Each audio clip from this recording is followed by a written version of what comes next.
Una linda Navidad. Bueno, antes de pasar al tiempo de la predicación, tenemos, como saben, nuestra Santa Cena.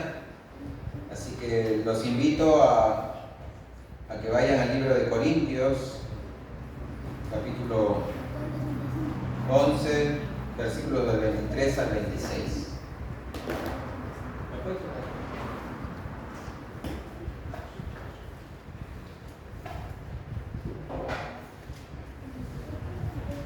Mis hermanos, hoy es un momento, como les dije, importante, crucial, sublime, en el cual recordamos, como cantamos hace poco, la bondad de Dios, el amor de Dios hacia nosotros como sus hijos, y recordamos este momento reunidos hoy en esta iglesia. Y como hablamos también en el momento del estudio de la membresía, recordamos el sacrificio que hizo nuestro Señor Jesucristo por nosotros los pecadores. Ese sacrificio que le costó la vida al Hijo.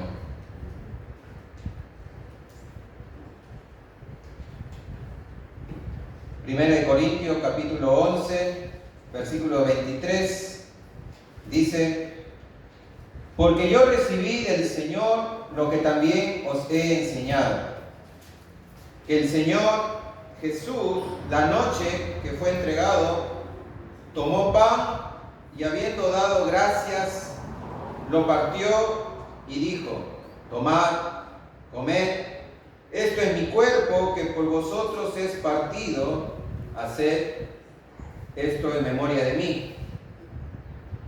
Como sabemos, el pan, este símbolo, nos recuerda el cuerpo de nuestro Señor Jesucristo.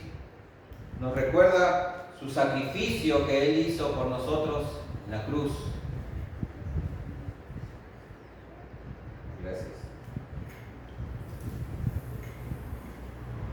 Hermanos, Jesús tuvo que morir por nuestros pecados. Jesús tuvo que ser crucificado. Jesús tuvo que recibir ese escarnio, esa burla por parte de sus opresores, de sus asesinos. Él fue coronado con una corona de espinas.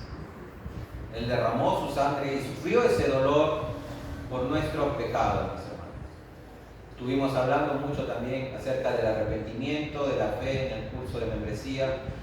Y es importante por eso reflexionar en lo que Él hizo por nosotros. Como dice el apóstol Pablo, Él lo recibió, esto de la Santa Cena por parte del Señor, que Él fue entregado, tomó ese pan, dio gracias y dijo que ese pan era el cuerpo que fue partido, molido por nuestros pecados. Así que les voy a pedir que estemos orando, si no hemos orado en la mañana, si no hemos orado, por nuestros pecados, para que Dios perdone nuestros pecados, para que Dios nos perdone. Tomamos unos minutitos para orar.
Señor, te queremos pedir perdón en esta tarde y noche, recordando, Señor, el sacrificio que hiciste por nosotros en la cruz.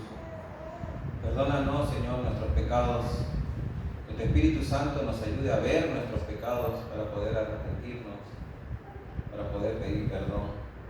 Y gracias, Señor, porque sabemos que por la fe, por medio, Señor, de este sacramento que es la Santa Cena, recibimos, Señor, tu perdón. Recibimos, Señor, tu misericordia, tu amor, tu bondad. Gracias, Dios. Gracias por perdonarnos en esa cruz, Señor. Gracias por morir por nuestros pecados. Gracias por salvarnos cuando no lo merecíamos, Dios. Y gracias porque nos sigues perdonando hasta el día en que tú vengas. En el nombre de Jesús te damos gracias. Amén. Amén. Pueden participar del pan, hermanos.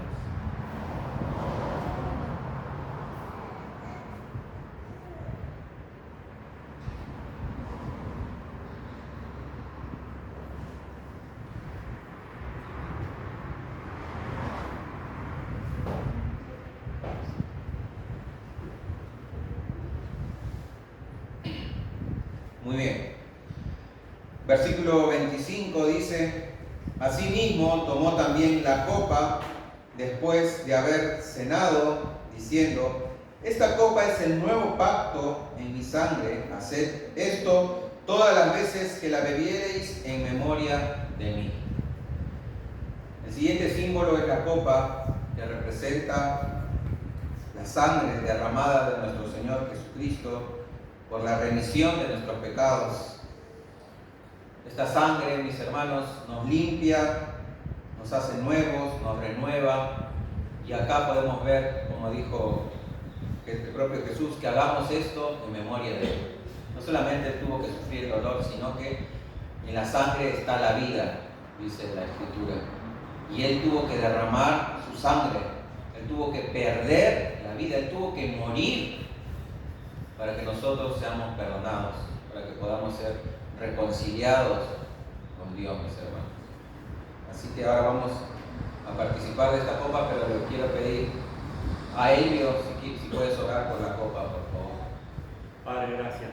Gracias, Señor, que podemos participar de tu ordenanza respecto al mandamiento que tenemos de la copa.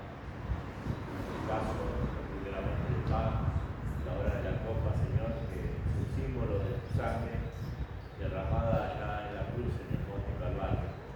Gracias por esa obra que hiciste, que tenemos perdón de pecados, tu sangre nos limpia, nos hace libres del pecado, Señor. Gracias porque por ella podemos tener entrada al cielo, Señor. Por ella podemos estar junto contigo por toda la eternidad. Gracias porque ya nos has sentado juntos, Señor, allá en el cielo. Espiritualmente ya estamos allá, Señor. Gracias por esta verdad que nos revela por medio de tu palabra. Gracias, Padre, en el nombre de Jesús. Amén. Pueden participar de la copa, hermanos.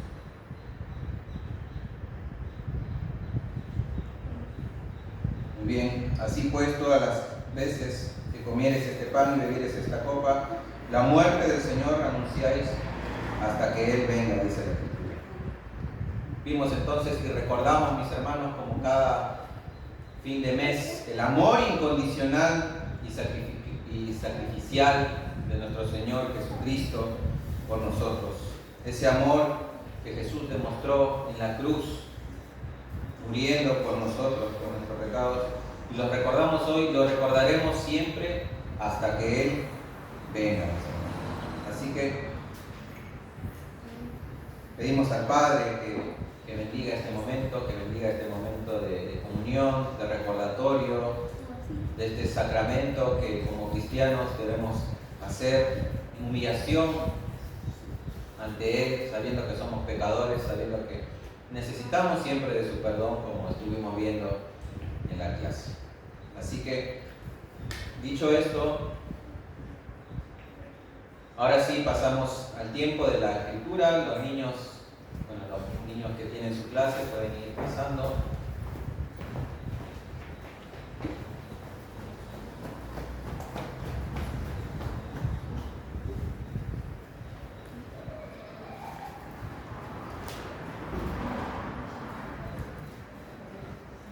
Vayan yendo, mis hermanos, los que tienen Biblia, al libro de Santiago, capítulo 4.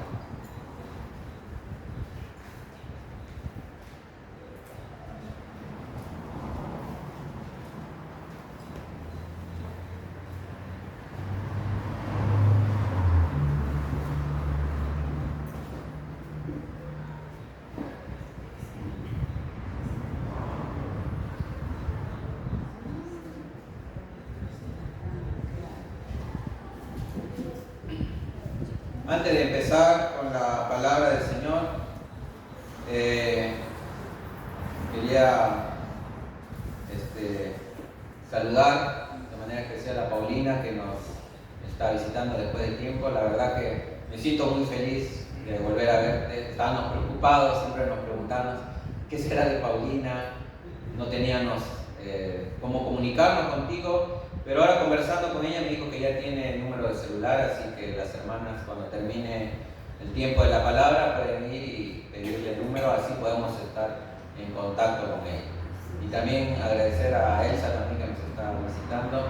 Ayer la vi también en el grupo de la reunión de mujeres. La verdad que es un gusto ver que mujeres se congregan, se reúnan para estudiar más la palabra de Dios, conocer más a nuestro Dios, y para que también tengan ese momento de comunión, ese momento de compartir, de risa, de estar ahí, conociéndose un poco más, amándose un poco más, porque es la única manera de amarnos. ¿Cómo vamos a amar a alguien que no conocemos, hermanos? Por eso es importante el tiempo fuera de lo que venimos haciendo los domingos, ¿no? Que es muy importante también congregarse los domingos. Siempre bueno reunirse, otros días a hablar de Dios, hablar también, no sé, sobre algunos problemas que puedan tener, y qué mejor que estos momentos de estudios bíblicos que tenemos los jueves, los miércoles con los hombres y los sábados en el grupo de mujeres. Ahora sí, pasemos al tiempo de la palabra de nuestro Dios.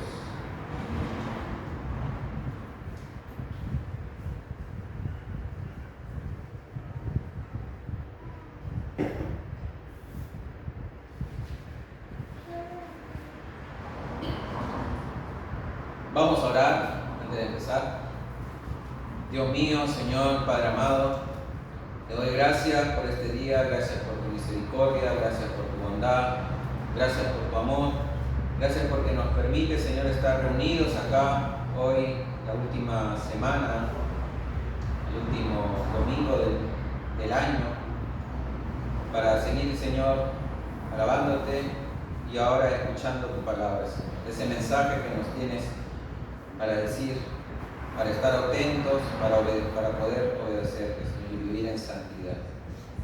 Señor, te pido en esta tarde, noche, que tu Espíritu Santo esté obrando en primer lugar en mí, para que pueda yo predicar, Señor, tu palabra fielmente, para que pueda, Señor, predicar tu palabra con entusiasmo, con amor, con gracia, y que tu Espíritu Santo esté obrando también en el corazón de mis hermanos, para que ellos puedan, Señor, ser edificados, para que ellos puedan escuchar tu voz. Te pido que abras sus oídos espirituales, que tú estés obrando, Señor, en sus mentes, en sus corazones, para que no salgamos de acá, Señor, con simple información, sino que salgamos de acá transformados y renovados, Señor, por tu santa palabra. Como vimos hoy en la reunión del curso de membresía en el Ágape, la fe viene por el oír y el oír tu palabra, Señor. Así que te pido que estés bendiciendo este momento en el nombre poderoso de tu Hijo Jesús. Amén. Muy bien. Hermanos, como saben, este año ya está por terminar. Ya faltan tan solo unos cuantos días para que este año termine. Y fue un año, este 2024 fue un año con muchas luchas, con muchas pruebas, muchas dificultades, muchas tristezas, pero también fue un año de muchas alegrías, de muchos triunfos, de muchas sorpresas, de muchas metas cumplidas. En fin, fue un año sorprendente para todos. Lo cierto es que lo que nos dejó este año 2024, nadie se lo esperaba. Es decir, ni tú ni yo sabíamos lo que iba a pasar este año, ¿cierto? Nadie lo sabía. Elvio, por ejemplo, no sabía que se iba a caer varias veces este año. No sabíamos, mis hermanos, que como iglesia íbamos a quedarnos sin pastor. No sabíamos que nos iban a visitar la gente que nos iba a visitar. No sabíamos muchas cosas, mis hermanos. Y esto no quiere decir que nosotros no podemos conocer el futuro. El título de la prédica del día de hoy se llama La incertidumbre del futuro. No sabemos lo que va a pasar. Todo lo que pasó en este 2024 quizás nos agarró por sorpresa. Lamentablemente, muchos círculos evangélicos para esta fecha, precisamente este domingo, muchos círculos evangélicos hacen un culto llamado la Noche de los Decretos. ¿Qué quiere decir esto de la Noche de los Decretos? Bueno, se reúnen estos hermanos donde invitan a muchos apóstoles, profetas. ¿Para qué? Para recibir precisamente este año 2025 decretando prosperidad, decretando sanidad, decretando grandes victorias, éxitos y todo tipo de bendiciones que se les pueda ocurrir. Para eso es que se reúnen y desafían así lo que la palabra de Dios dice acerca del futuro. Hermanos, solo Dios sabe lo que va a suceder en el futuro. Solo Dios sabe lo que va a acontecer este año 2025. ¿Pero por qué? Porque solo Dios, mis hermanos, es omnisciente y Él es soberano. Entonces, sabiendo estos atributos de Dios, el ser humano, mis hermanos, no puede afirmar ni decretar nada de lo que va a suceder en el futuro. Eso es totalmente antibíblico. Es totalmente antibíblico. Y lo vamos a ver ahora en la carta precisamente de Santiago. Santiago, el hermano de Jesús, es el que nos escribe esta carta. Él era el líder en la iglesia de Jerusalén, en la iglesia primitiva, y él nos va a corroborar esto de lo que les estoy hablando, llamándoles la atención a sus lectores, diciéndoles que no se jacten de sus dichos, diciéndoles que no se jacten de sus palabrerías, que no se jacten de su soberbia, porque ellos no saben de lo que va a suceder en el futuro. Ellos no saben lo que va a suceder el día de mañana, sino que Él les dice que en lugar de decir estas cosas, ellos debieran decir: si Dios quiere, haremos esto, y si Dios quiere, haremos lo otro. Así que acompáñenme a Santiago, capítulo 4, versículos del 13 al 17. Lo voy a leer en la versión Reina Valera.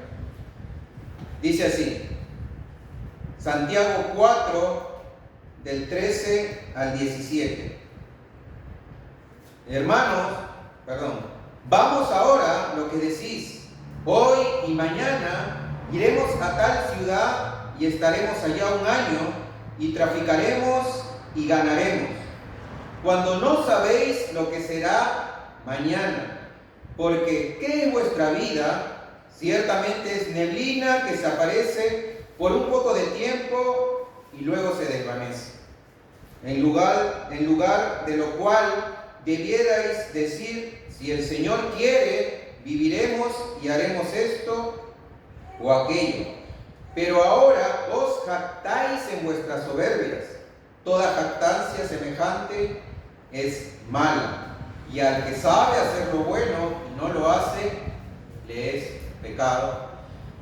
Y esto es palabra de Dios, hermanos. Para entender esta carta, vamos al contexto de la carta. Como le dije, Santiago era el hermano de Jesús y él escribe esta carta a creyentes que eran judíos, que habían sido dispersados como resultado de la persecución a la iglesia. Y hay mucha controversia entre los teólogos. Algunos dicen que esta persecución se realizó o empezó en el libro de los Hechos, capítulo 7, con el martirio de Esteban. No sé si se acuerdan, los que leyeron el libro de los Hechos. Esta persecución empezó con este joven llamado Saulo de Tarso, que posteriormente se convertirá en el apóstol Pablo.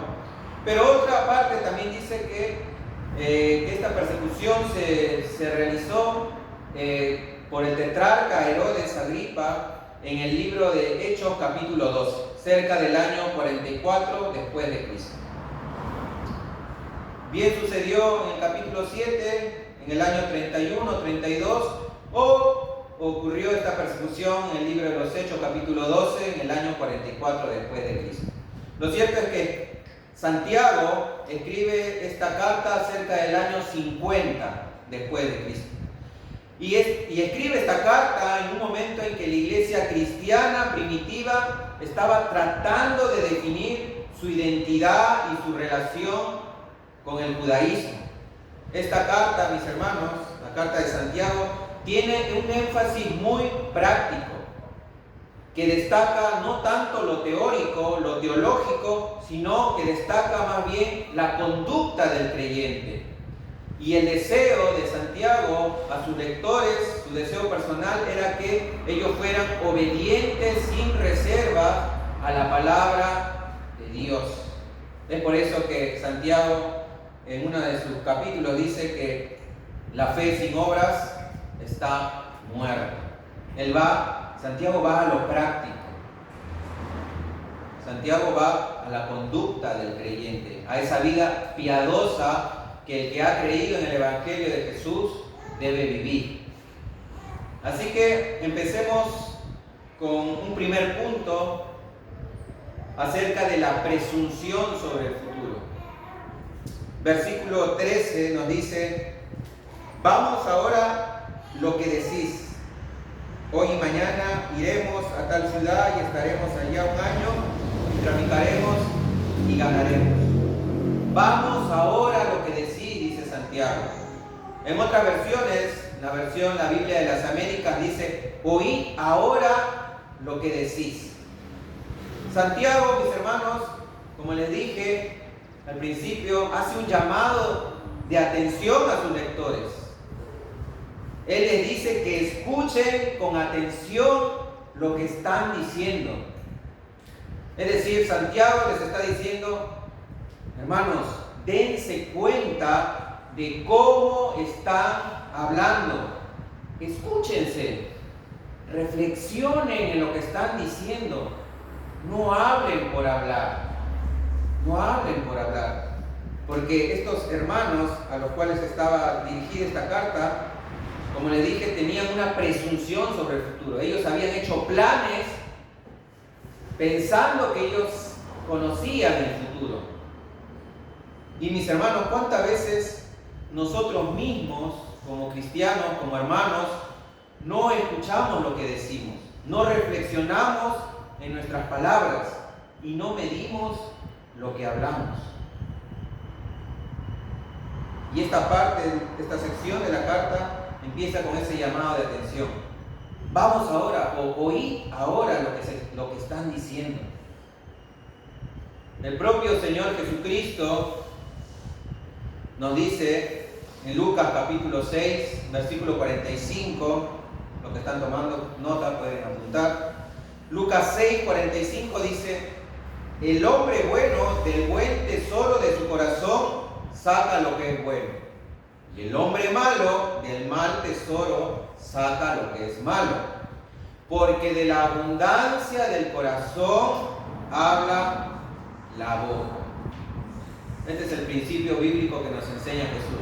De la abundancia del corazón habla la boca. ¿Y cuán cierto es esto, hermanos?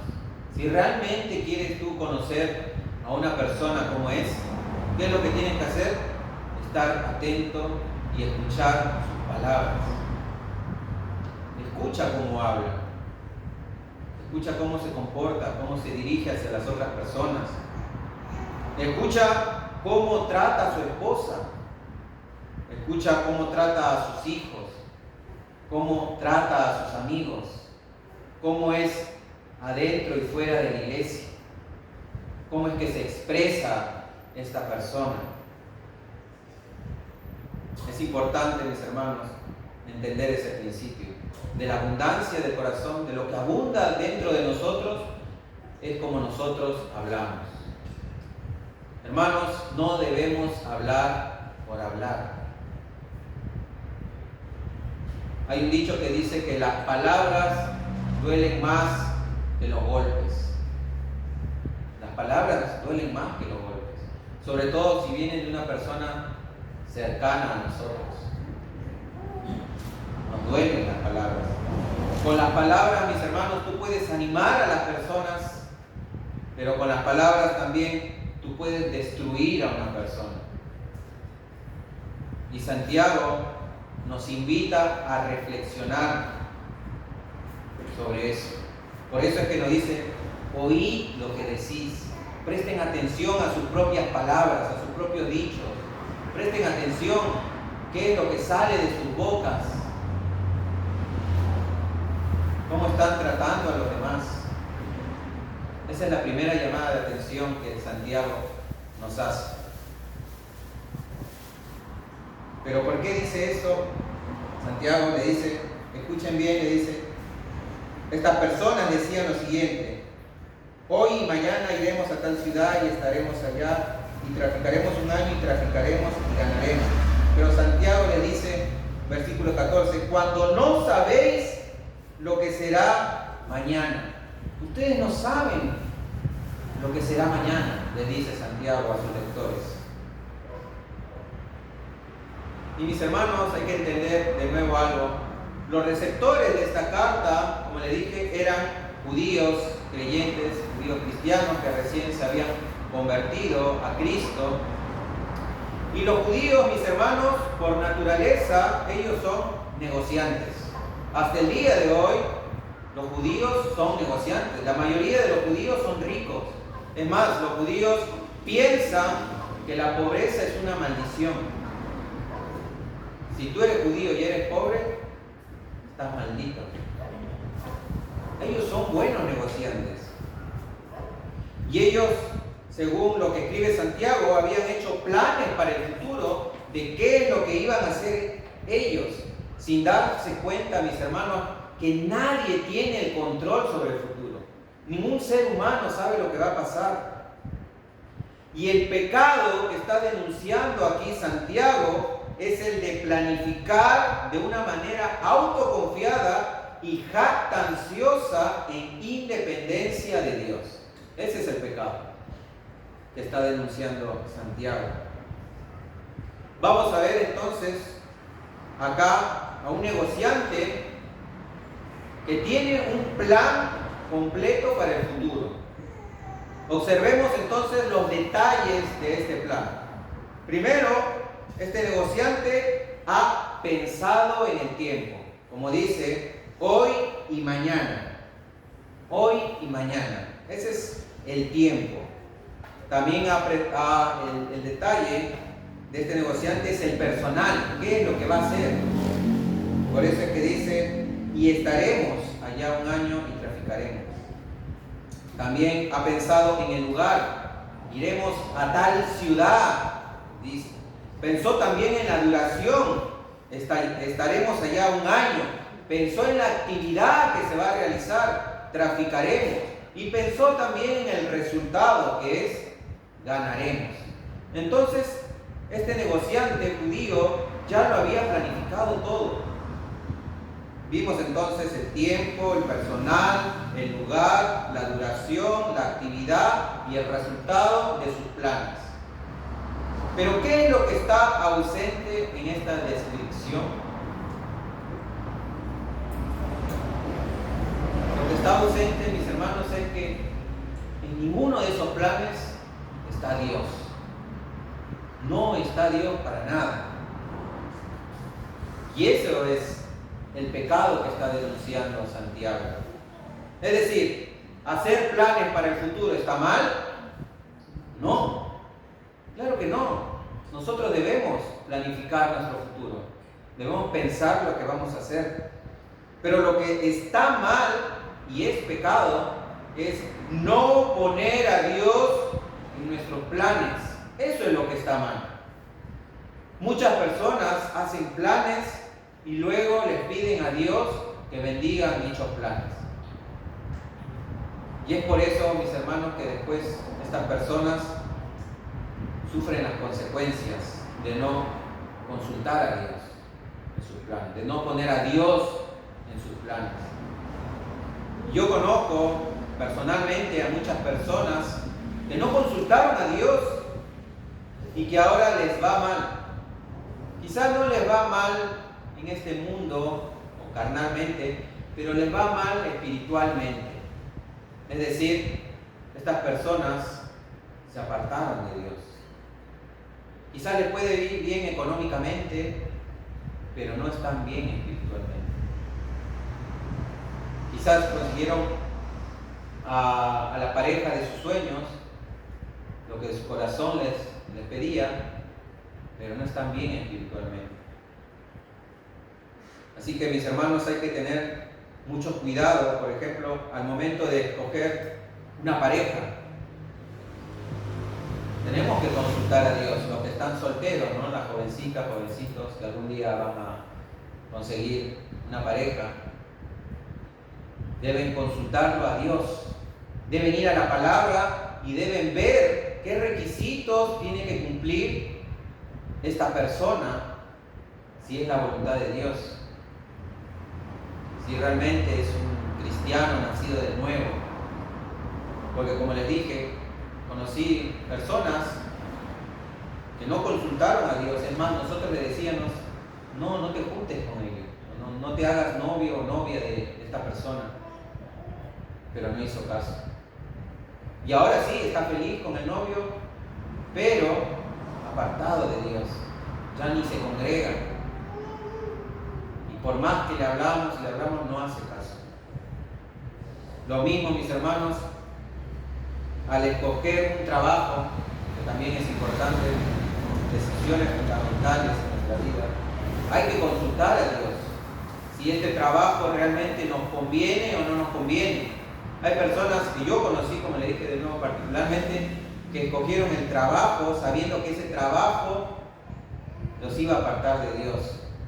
¿Por qué? Porque tenían que trabajar precisamente el domingo. Pero escogieron el trabajo, el dinero, la comodidad. No, pero voy a trabajar solamente 3 días, viernes, sábado y domingo. Y de ahí voy a descansar más días. Sí, pero ¿y tu relación con Dios? Y se apartaron de Dios, mis hermanos. Como le dije, pueden tener plata, pero no tienen ya ahora esa comunión que tenían con Dios. Al mudarse también hay que ser sabios y consultar a Dios, saber si esta mudanza, no sé, de distrito, de país, quizás está dentro de la voluntad de Dios.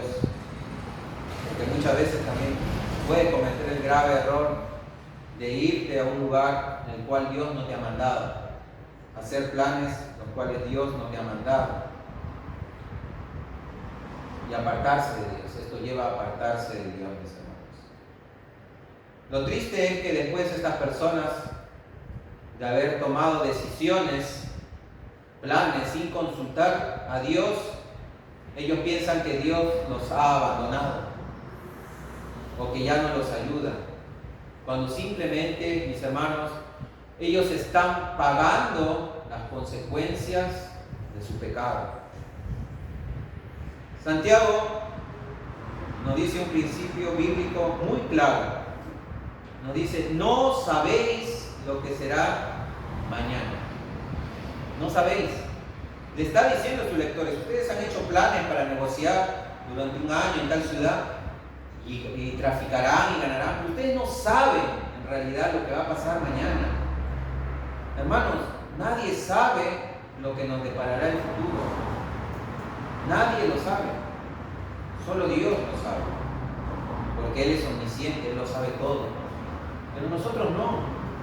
Proverbios 27, versículo 1, capítulo 27, versículo 1 dice: no te jactes del día de mañana, porque no sabes qué dará de sí el día. No te jactes, porque no sabes lo que va a pasar. No puedes decir lo que va a pasar la próxima semana, porque no eres Dios. ¿Y saben por qué Dios abomina a los adivinos, a los que dicen saber el futuro, a los que te leen la mano, al horóscopo? ¿Por qué? Porque ellos se jactan de saber algo que solo Dios sabe. Por eso es que Dios prohíbe en el Antiguo Testamento consultar a los adivinos. Deuteronomio 18:14 dice: porque estas naciones que vas a heredar a agoreros y a adivinos oyen, mas a ti no te ha permitido esto Jehová tu Dios. Dios por eso es que prohíbe, mis hermanos, consultar cosas sobre el futuro, sobre el horóscopo, la lectura del tarot, la mano. Dios, como le dije, abomina esas cosas. Porque ni siquiera ellos saben, ellos te mienten. No saben el futuro, porque no son Dios. Santiago también les habla a sus lectores y da una metáfora como ejemplo acerca de lo que es nuestra vida, mis hermanos. Él dice que nuestra vida es como una neblina que se aparece por un poco de tiempo y luego se desvanece. Como una neblina que está un rato y se va. Salmo 102:11, el salmista dice: mis días son como sombra que se va y me he secado como la hierba. La vida, mis hermanos, es muy corta. Es muy corta. Y es muy corta en comparación a la eternidad. Saben que después de esto viene una eternidad, ¿no? Una eternidad en el cielo o en el infierno. Pero eternidad al fin y al cabo. Y esta vida es muy corta. Yo cuando era niño, y me imagino que a ustedes también les pasó, que cuando eran niños pensaban que el tiempo era muy lento, ¿cierto? El tiempo era muy lento, los días no se acababan, sobre todo cuando estabas en el colegio. Esperaban ya que sea diciembre para que vengan las vacaciones y disfrutes de todo ese tiempo que tenías.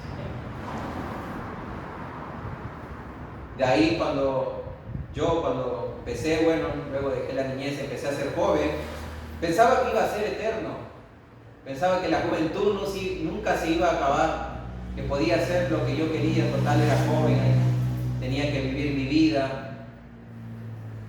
Pero ahora con 36 años que tengo, veo que el tiempo pasa rápido. Y pasa muy rápido, mis hermanos. Demasiado rápido. Dentro de poco voy a cumplir 40, luego 50, luego 60 y luego game over. Fin del juego. Yo creo que a partir de los 60, creo que ya, no sé, yo en particular pienso que voy a pensar ya en el día de mi muerte, que se va a acercar el día de mi muerte. Pero seguros en Cristo, sabiendo que me espera una eternidad.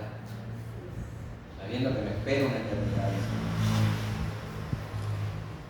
Lucas capítulo 12, versículos del 16 al 21, los que están tomando nota, Lucas 12, del 16 al 21, nos dice Jesús una parábola de cómo debemos vivir en realidad esta vida, sabiendo que nuestra vida es corta, que es como una neblina que se va.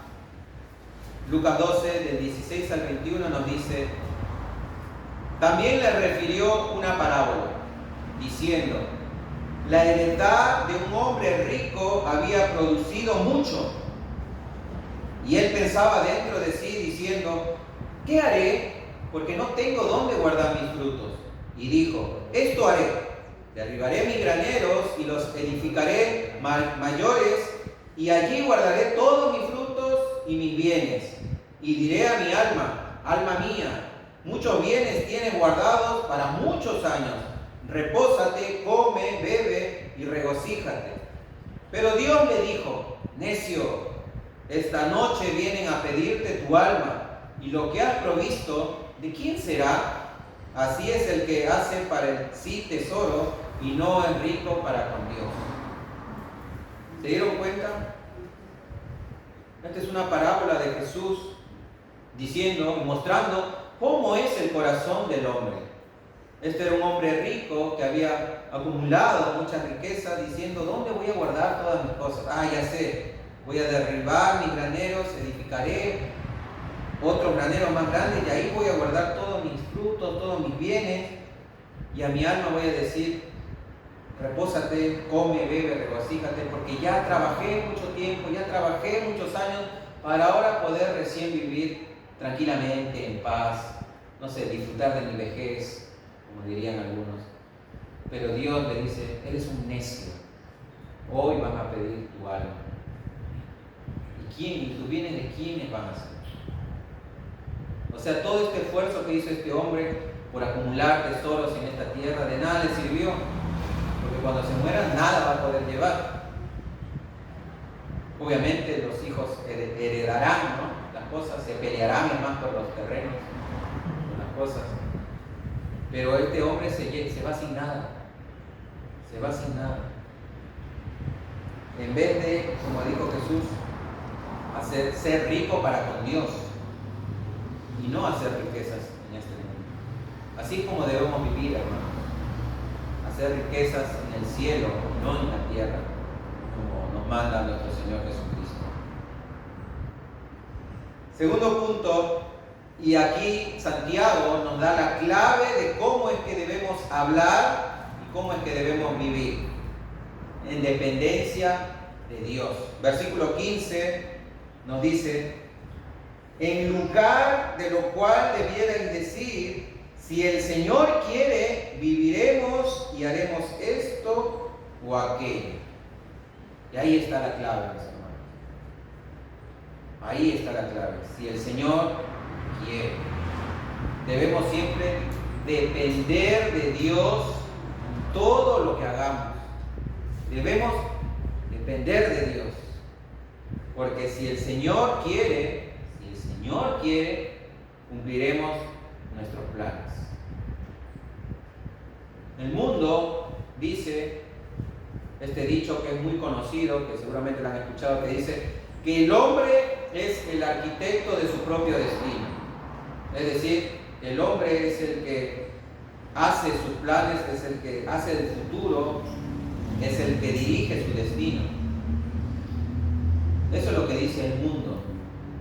Pero la Biblia dice, Proverbios 16 del 1 al 3, esto lo saqué de la versión Dios habla hoy, Proverbios 16 del 1 al 3 dice: los planes son del hombre, la palabra final la tiene el Señor. Al hombre le parece bueno todo lo que hace, pero el Señor es quien juzga las intenciones. Pon tus actos en las manos del Señor y tus planes se realizarán.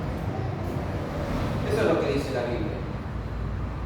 Es claro, el hombre dice hace planes, pero el que tiene la última palabra es Dios, es el Señor. Por eso es que nos recomienda en el versículo 3, pon todos tus planes, pon tus actos, tus obras en las manos del Señor, para que se puedan realizar si Él quiere. Si Él quiere. Hermanos, nosotros no conocemos la voluntad decretiva de Dios. Y esto de la voluntad decretiva de Dios significa que es lo que Dios determinó que pasara desde antes de la fundación del mundo. Es decir, Dios ya sabe todo. Dios sabe incluso cuándo vas a morir. Dios sabe el futuro. Esa es la voluntad decretiva. Él ya sabe todo. Él ya sabe todo desde el principio hasta el fin, cómo va a ocurrir. Esa es la voluntad decretiva de Dios. Y nosotros no la conocemos. Lo que nosotros conocemos es la voluntad preceptiva de Dios, y esto lo vimos en un estudio bíblico el jueves. Y la voluntad preceptiva viene de la palabra preceptos, mandamientos que están en la Escritura. Y es lo que Dios nos ha dejado para nosotros poder vivir una vida conforme a sus mandamientos, conforme a su voluntad. Así que, mis hermanos, si nosotros no conocemos, y no deberíamos conocer tampoco la voluntad decretiva de Dios, no conocemos, y es por eso que nosotros debemos encomendarnos siempre a Dios, siempre, ya que nosotros no conocemos el futuro. Debemos encomendarnos a nuestro Señor. Hermanos, si Dios quiere, yo seré pastor el próximo año. Si Dios quiere, está en mis planes, sí, lo deseo, sí, mi corazón me llama a esto, sí, pero si Dios quiere, mis hermanos, porque si Dios no quiere, yo, no sé, termino la reunión y me atropello un auto y me muero. Pueden pasar muchas cosas. Si Dios quiere, mis hermanos, el próximo año tú te puedes comprar un auto, puedes tener una casa, pero si Dios no quiere, no. Es la voluntad de Dios. Si Dios quiere, puedes tener hijos, pero si Dios no quiere, no. Si Dios quiere, mis hermanos, puedes seguir asistiendo a la iglesia, pero si Dios no quiere, no. Te puede agarrar tu locura e irte, buscarte a tu iglesia. Así que, mis hermanos, la clave está en eso. Si Dios quiere. Eso representa que nosotros estamos bajo la soberanía de Dios. Bajo la soberanía de Dios y bajo su gobierno. Y el último punto, mis hermanos, habla sobre el pecado de este pasaje, que es el de la jactancia. Versículo 16 dice: pero ahora os jactáis en vuestras soberbias, toda jactancia semejante es mala. Santiago le dice a sus lectores que ellos quizás estaban sabiendo este principio bíblico de que no conocían el futuro, pero aún así ellos se jactaban en su arrogancia y en su soberbia. Por eso es que dice ahí: pero ahora os jactáis en vuestras soberbias. Es decir, los judíos sabían. ¿Tú crees que no conocían la Escritura? Claro que sí. Ellos sabían que Dios es el que determina todas las cosas, y aún así no lo ponían en sus planes. Por eso es que ellos se jactaban. Y hermanos, no hay nada peor que uno pueda hacer que jactarse del pecado. No hay nada peor que eso, jactarse del pecado. Hay personas que cuentan de su vida pasada, dando testimonio a otros, pero lo hacen como si fuera una hazaña. Se glorían, no sé, en sus pecados, pero diciendo: yo antes me emborrachaba, yo antes me drogaba, yo antes tenía muchas mujeres, robaba. Y lo hacen como si en realidad se jactaran, mis hermanos. Y el mundo sí se jacta de eso. El mundo se jacta de su pecado. Yo vivo en la Villa Sur, y ahí en el pasillo donde yo vivo a veces se juntan los que roban, y ellos se jactan de sus robos, de su delincuencia, y dicen: sí, no sabes cómo le robé, no sabes cómo le cuchillé, no sabes cómo hice, y se jactan de sus pecados. Pero el cristiano no debería ser así. El cristiano, si va a contar su testimonio, debe hacerlo con vergüenza, mis hermanos, porque eso es lo que debe generar el pecado en la vida de los creyentes, de un verdadero creyente. Vergüenza, hermanos. Eso es lo que nos debe generar. Pero al parecer estas personas, los receptores de la carta de Santiago, ellos se jactaban de sus soberbias. Se jactaban de eso. Y por otra parte, mis hermanos,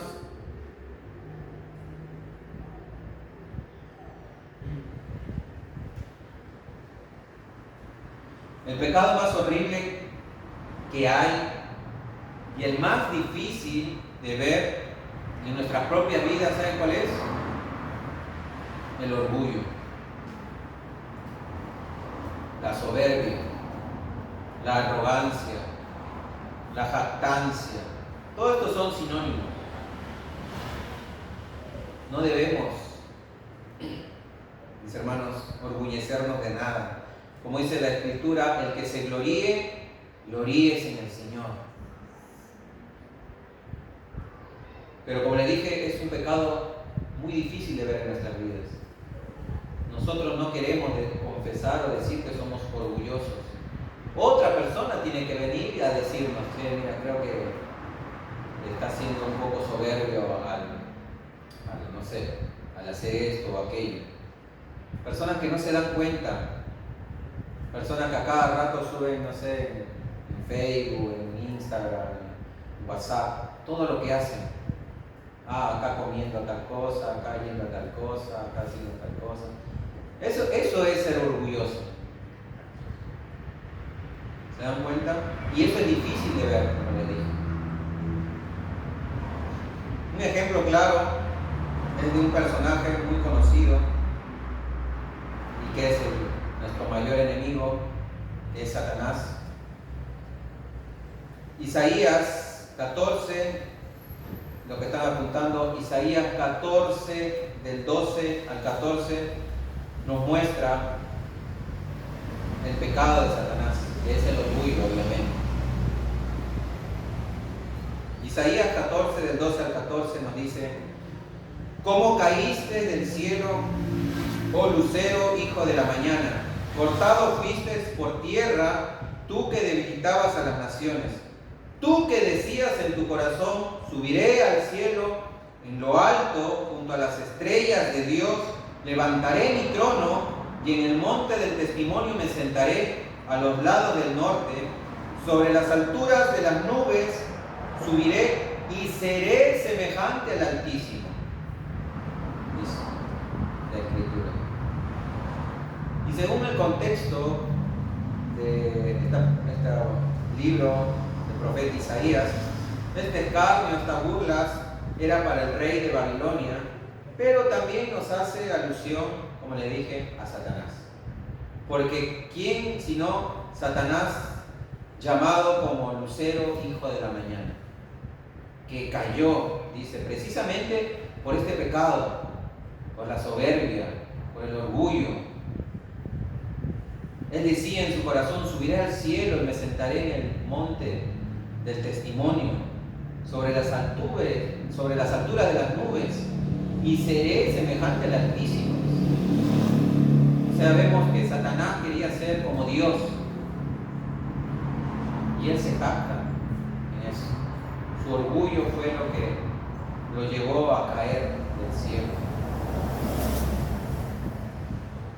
Y por eso, mis hermanos, es importante ver y reconocer eso en nosotros, en nuestra vida. Si es que vemos ese pecado en nosotros, pedirle perdón a Dios y que nos muestre también ese pecado, para que Él nos ayude, mis hermanos, a ser humildes de corazón. Y por último, el pecado de omisión, que vemos en el versículo 17, dice: al que sabe hacer lo bueno y no lo hace, le es pecado.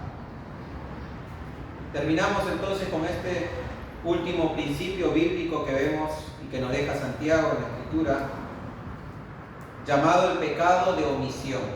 El que sabe hacer lo bueno y no lo hace es pecado. Los lectores judíos muy probablemente sabían que no debían actuar como actuaban o decir lo que decían. Ellos lo sabían. Y es por eso que Santiago les dijo que estaban pecando al no hacer lo que debían hacer. Y ese es el pecado de omisión, mis hermanos. Ese es el pecado de omisión. Tú, sabiendo lo bueno, no lo haces. No lo haces. Lucas, lo que están tomando nota, Lucas 12:48, nuestro Señor Jesús nos dice algo respecto a esto, sobre el pecado de omisión. Lucas 12:47, 47 era, dice: y dijo el Señor: ¿quién es el mayordomo fiel y prudente al cual su Señor pondrá sobre su casa para que a tiempo les dé su ración? Bienaventurado aquel siervo al cual cuando su Señor venga lo halle haciendo así. En verdad os digo que le pondrá sobre todos sus bienes. Mas si aquel siervo dijere en su corazón: mi Señor tarda en venir, y comenzare a golpear a los criados y a las criadas, y a comer y a beber y a embriagarse, vendrá el Señor de aquel siervo en día en que no se lo espera, y a la hora que no sabe, y le castigará duramente y le pondrá con los infieles. Aquel siervo que, conociendo la voluntad de su Señor, no se preparó ni hizo conforme a su voluntad, recibirá muchos azotes. Mas al que sin conocerla hizo cosas dignas de azote, será azotado poco, porque todo aquel a quien se haya dado mucho, mucho se le demandará, y al que mucho se le haya confiado, más se le pedirá. Entonces, vemos ahí este ejemplo de nuevo, esta parábola de nuestro Señor Jesucristo, viendo el pecado de omisión. Este siervo, supuestamente, al siervo que dice: mi Señor no viene, mi Señor tarda, ¿no? Y empieza a golpear a sus criados, empieza a golpear a sus criadas, a beber, a comer, a embriagarse, a vivir de una forma que no es agradable a Dios. Dice que el Señor vendrá en la hora en que no se le espera, y en el día en que no se le espera, a castigarlo. Y esto nos enseña, mis hermanos, que no se trata de cuánta Biblia sepas, sino de cuánta Biblia pones en práctica, de cuánta Biblia estás viviendo en realidad. De nada te sirve salir de acá, de esta reunión, diciendo: mira qué lindo mensaje, o diciendo: mira, el sermón de hoy día estuvo muy bueno, se pasó Carlitos. No, mis hermanos, de nada te sirve si no lo pones en práctica, si no obedeces a tu Señor. De nada sirve. ¿Sabían ustedes, mis hermanos, que el pecado que más cometemos es el pecado de omisión? ¿Cuántas veces no dijiste: debí haberle predicado la palabra a esa persona, debí haberle predicado el evangelio a este compañero de trabajo, a este compañero de escuela, debí haberle predicado a ese que estaba en la calle pidiendo limosna? ¿Cuántas veces no dijiste: debí haber asistido a la iglesia en vez de haberme quedado en casa viendo Netflix o haciendo otra cosa? ¿Cuántas veces no dijiste eso? ¿Cuántas veces no dijiste: debí haber ayudado cuando podía, debí haberle dado, tenía plata pero no le di al pobre que me estaba pidiendo? Y el más clásico es el: debí haber leído la Biblia y orado a mi Señor en el día de hoy. Pecados de omisión. Debí haberlo hecho, pero no lo hice. Y al que sabe hacer lo bueno y no lo hace, le es pecado, dice la palabra. Hermanos, tiempo hay, oportunidades van a haber, entonces debemos velar para que no venga nuestro Señor Jesucristo y nos encuentre ociosos, sin hacer nada, o viviendo en contra de los preceptos y los mandamientos de Dios. Y para terminar, unas aplicaciones de lo que vimos esta tarde en este pasaje. Y este pasaje se destaca, o lo que destaca este pasaje es la soberanía de Dios sobre la vida y los planes de los seres humanos. Mis hermanos, Dios es soberano. Dios tiene el control de toda la situación, el hombre no. Dios es el que hace y deshace. Nosotros podemos tener planes, sí, muchos planes. Es más, debemos hacer planes, debemos tener una vida planificada, pero Dios es el que tiene el control de todo.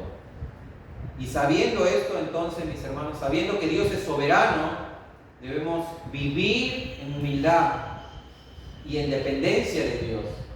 Debemos vivir humildemente sabiendo que nosotros no tenemos el control y no debemos jactarnos de lo que vamos a hacer el próximo año 2025, sino que debemos humillarnos ante la soberanía de Dios y debemos depender de Dios, debemos consultar a Dios, debemos reconocer que nosotros como seres humanos somos finitos y que no sabemos lo que pasará el día de mañana. Nadie lo sabe, como le dije, solo Dios, solo Dios. Y hermanos, debemos nuevamente someternos entonces a la voluntad soberana de Dios en este 2025 que nos espera. Quizás las cosas no nos salgan como queríamos, quizás sí, pero quizás no. Y debemos aprender, mis hermanos, a confiar en el Señor, sobre todo en esas circunstancias malas, cuando las cosas no salieron como debieron salir. Debemos aprender a confiar, sobre todo en esos momentos donde pensamos que estamos haciendo las cosas mal, pero debemos someternos a la voluntad de Dios. Si Él quiso que pasara así, gloria a Dios. Así que, mis hermanos, si Él quiere este 2025, haremos esto o haremos aquello. Y por último, última conclusión, debemos esforzarnos, mis hermanos, sabiendo este principio bíblico de que al que sabe hacer lo bueno y no lo hace es pecado. Debemos esforzarnos por hacer el bien y cumplir los mandamientos de Dios. ¿Cómo hacemos esto?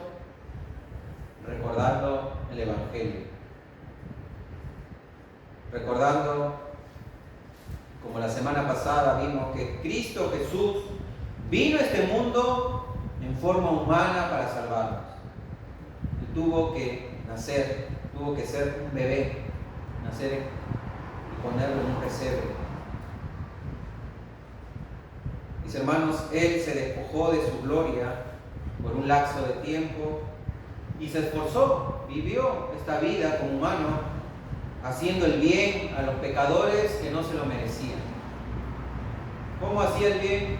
Sanaba enfermos, expulsaba demonios, hacía milagros, pero por sobre todo compartía el Evangelio del reino de Dios. Él, mis hermanos, cumplió la ley y vivió la vida en obediencia a Dios. Toda su vida, desde que nació hasta que murió. Esa vida que tú y yo no podemos vivir. Y por último, Él murió y resucitó por nuestros pecados, que es lo que vimos y recordamos en la Santa Cena. Él tuvo que morir para que nosotros podamos ser perdonados y reconciliados con Dios. Solo recordando esto, recordando el Evangelio, el sacrificio que Jesús hizo por nosotros en la cruz del Calvario, podemos vivir una vida piadosa. Podemos vivir haciendo el bien y cumpliendo los mandamientos de nuestro Dios.